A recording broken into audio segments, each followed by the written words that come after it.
Kenyans will from today be able to view the body of the country's third President Mwai Kibaki.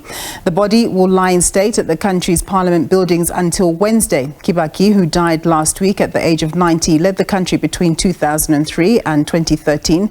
President Uhuru Kenyatta led the country in viewing the remains of his predecessor this morning.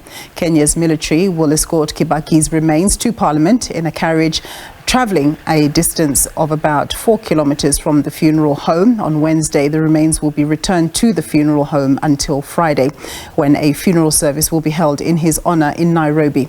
Kibaki will be laid to rest on Saturday. Well, for more on this, let's cross now to our correspondent in Kenya, Sarah Kimani. Thank you very much for joining us, Sarah. Just tell us what we can expect for the next few days.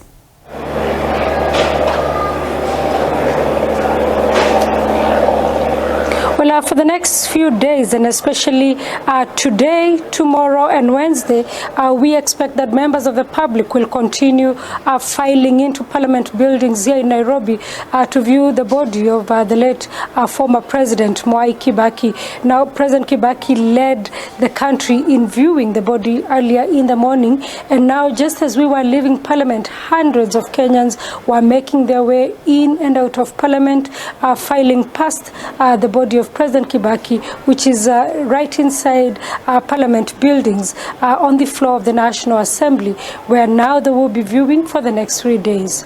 And what's the general discourse in Kenya about the late president? What are people saying about him? What's his legacy?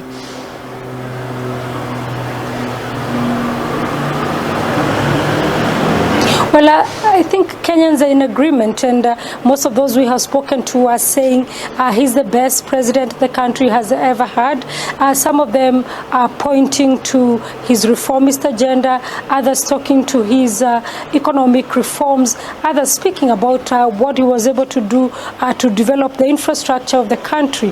But they're also in agreement that maybe he was not exactly the best politician that the country could have had, because they say when he lost elections, or when there was a dispute in the 2007-2008 elections, he was not able to lead the country out of chaos, and instead the country went into chaos for more than a month, and 1,500 people lost their lives. However, many of them are overlooking that and concentrating more on his reform agenda, on his successes in bringing up the economy, and saying that he did his best. Yeah. So come Saturday, on the day of his funeral, are we expecting President Ramaphosa and other African leaders to be in attendance?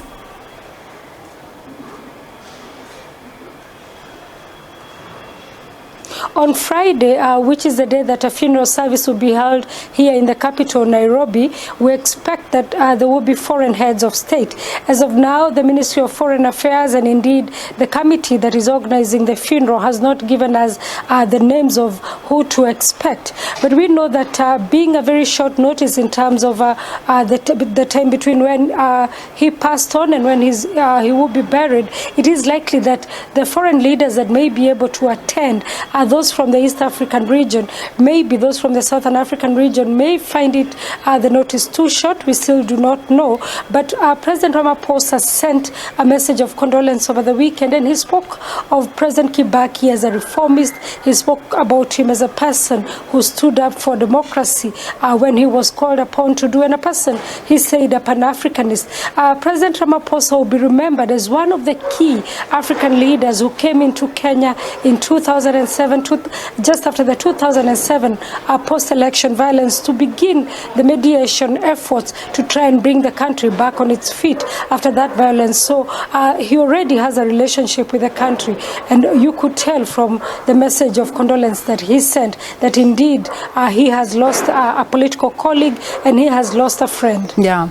And Sarah, just lastly with you, having covered Kenyan politics, economics and all other matters Kenyan, what's your recollection of the late president?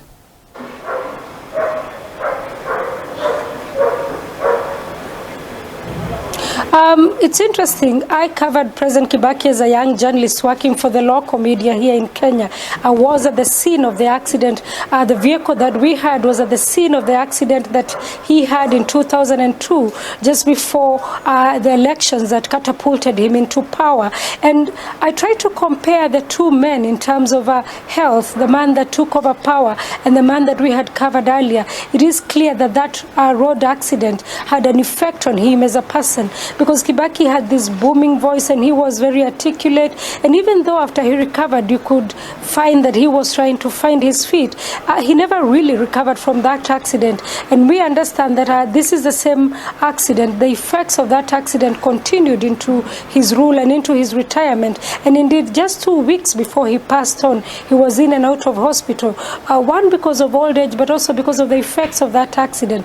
But in terms of the leaders that I have covered, and especially here in the country, President Kibaki stood out as a very articulate person. If you asked him a question as a journalist, he was able to answer the questions well. He was a very articulate debater inside Parliament. And also, he was not a petty politician.